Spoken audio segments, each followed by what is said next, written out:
कहतिया कि ई जानी बुझी हो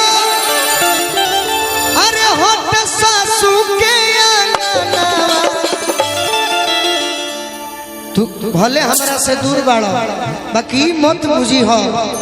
कि सासू के अंगनवा हो तहर जब जब भेंट करे के मन करी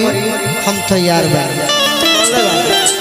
कि ई जानी बुझी हो अरे हट सासू के अंगनवा चल आई हो आए हाय चल आई हो बीतल रतिया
साजना भिखारी चाचा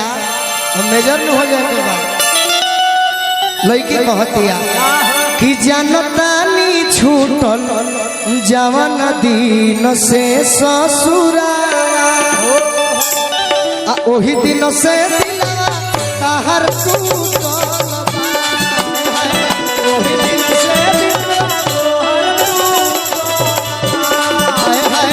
ओही दिन से दिलवा तहर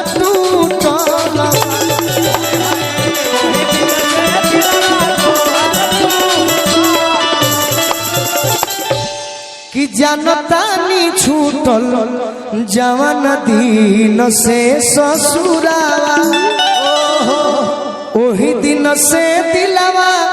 तहर टूटल और का कहतिया कि भल ही हम देह लेके आ गईनी नैहारवा बाबा अब बाकी दिलवा तोहरे से जुटल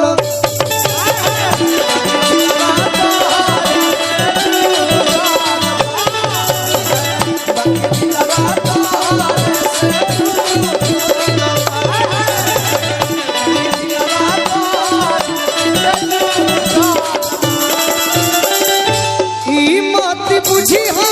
हट साला के भावना